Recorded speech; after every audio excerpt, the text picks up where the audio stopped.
যে প্রশ্নটি দেখতে পাচ্ছি সেটি হলো, মা মারা গেছেন, বয়োবৃদ্ধ বাবা শেষ বয়সে বিয়ে করতে চাচ্ছেন, আমাদের অবস্থান কি হওয়া উচিত? খুবই গুরুত্বপূর্ণ একটি প্রশ্ন। প্রিয় দর্শক, আপনার মার মৃত্যুর পর আপনার বাবার বিয়ের যদি প্রয়োজন হয়, বিশেষ করে তার একজন সঙ্গিনী সাথে থাকলে ভালো হয়, তিনি সেটার আকাঙ্ক্ষা করছেন, তাহলে সেক্ষেত্রে তার জন্য উপযোগী একজন সঙ্গিনীর ব্যবস্থা করা, এটা সন্তান হিসেবে আপনাদের কর্তব্যের মধ্যে পড়ে।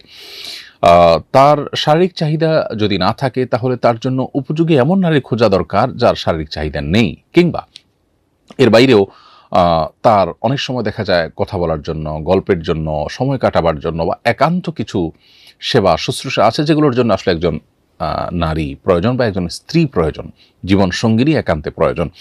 সেজন্য বাবার এই প্রয়োজনটা পূরণ করবার জন্য আপনাদের সদিচ্ছা থাকা উচিত, সচেষ্ট থাকা উচিত। এক্ষেত্রে সমাজে মানুষ, বিশেষ করে এক শ্রেণী মানুষ যে এটাকে খারাপ ভাবে নেয়, সেটাকে সে ভুলকে আমাদের ভাঙাতে হবে এবং সেই ভুল দূর করবার জন্য আমাদের কাজ করতে হবে। বাবা সারা জীবন আপনাদের জন্য কষ্ট করেছেন এবং শেষ বয়সে এসে তার কষ্ট লাঘবের জন্য আপনারা যদি সচেষ্ট না হন এবং এক্ষেত্রে যদি আপনাদের হীন কোনো চিন্তা মাথায় আসে, সেটা অবশ্যই স্বার্থপরতার পরিচায়ক এবং সুসন্তানের কোনো আলামত হতে পারে না। অতএব আপনি বা আপনার যারা আছেন তারা আপনাদের বাবার তরফ থেকে এই বিষয়টিকে সর্বোচ্চ ভালোভাবে সম্পাদন করার চেষ্টা করবেন। এরপরে প্রশ্ন হলো, আমি আমার দেবরকে ছোটবেলায় 2-4 দিন বুকের দুধ খাইয়েছিলাম, সরাসরি বুক থেকে নয়, প্লেটের মাধ্যমে, সে কি আমার মাহরাম বা দুধ ছেলে হিসাবে গণ্য হবে?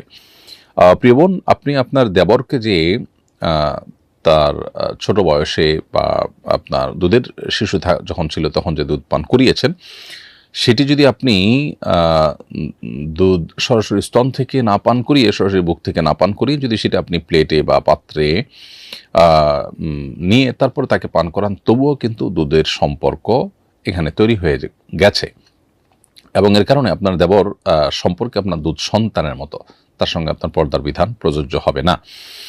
এবং অন্যান্য যে সমস্ত বিধিবিধানগুলো আছে এ সংক্রান্ত, সেগুলো কিন্তু এখানে যথাযথভাবে প্রয়োগ হবে। কারণ দুধ পান করানোর জন্য বুক থেকে সরাসরি দুধ পান করাতে হবে এমন কোনো শর্ত বা বাধ্যবাধকতা নেই। এরপরে প্রশ্ন হলো, ভূমিকম্পের সময় বাড়ি ভেঙে যদি কোনো মানুষ মারা যায়, তাহলে বাড়ির মালিক ক্ষতিপূরণ দিতে বাধ্য হবে কিনা? উত্তর হলো যে, প্রথমত দেখতে হবে যে ভূমিকম্পে যে বাড়ি ক্ষতিগ্রস্ত হয়েছে সেখানে বাড়ি নির্মাণে কোনো ভায়োলেশন হয়েছে কিনা, সেখানে বড় ধরনের ত্রুটি ছিল কিনা। যদি এমন হয় যে যিনি বাড়ি তৈরি করেছেন, বাড়ি মালিক, তিনি ত্রুটিপূর্ণ বাড়ি তৈরি করেছেন, নকশার বরখেলাফ করেছেন, প্রচলিত নিয়মের ব্যত্যয় ঘটিয়েছেন, নিজের মন মতো করেছেন এবং তার এই কর্মকাণ্ডের মধ্য দিয়ে মানুষের জীবনকে হুমকির মধ্যে তিনি ফেলেছেন। ভূমিকম্প এত আহামরি কোনো ভয়াবহ মাত্রার ছিল না, কিন্তু তার ত্রুটির কারণে মানুষ মারা গেছে, তাহলে সেক্ষেত্রে তার দায়ভার তাকে নিতে বাধ্য করা হবে এবং সেটা শরিয়া আদালত থাকলে সেটা ক্ষয়ক্ষতি এবং সার্বিক অবস্থা বিবেচনা করে ফয়সালা দিবেন এবং তাকে ক্ষয়ক্ষতি নিতে বাধ্য করা হবে। আর যদি তিনি যথাযথ নিয়ম মেনেই বাড়ি করে থাকেন, তাহলে সেক্ষেত্রে এটা প্রাকৃতিক দুর্যোগ হিসাবে ধরা হবে এবং সেক্ষেত্রে তার উপরে কোনো ক্ষয়ক্ষতির দায়ভার বহন করতে তাকে বাধ্য করা হবে না। এবং সেই সাথে যে বা যারা এই ভাঙা বাড়ির নিচে চাপা পড়ে মারা গেলেন, তাদেরকে শহীদ হিসাবে গণ্য করা হবে। তারা আল্লাহ তাআলার কাছে শাহাদাতের মর্যাদা লাভ করবেন যদি তারা ঈমানদার হিসাবে মৃত্যুবরণ করে থাকেন। এরপরে প্রশ্ন হলো, এক ব্যক্তি থেকে এই শর্তে গাড়ি ক্রয় করতে চাচ্ছি যে তাকেই তা ভাড়ায় দিব এবং কখনো বিক্রি করলে তার কাছেই বিক্রি করতে হবে, এভাবে চুক্তি করে কেনাবেচা করা জায়েজ আছে কিনা? উত্তর হলো, এরকম শর্ত দিয়ে কেনাবেচা করা জায়েজ নয়, কারণ নবী করিম সাল্লাল্লাহু আলাইহি সাল্লাম নিষেধ করেছেন এটি। নাহান নবী সাল্লাল্লাহু আলাইহি সাল্লাম আন বাইআন ওয়া শারতিন, নবী সাল্লাল্লাহু আলাইহি সাল্লাম বেচা কেনার সাথে শর্ত জুড়ে দিতে নিষেধ করেছেন।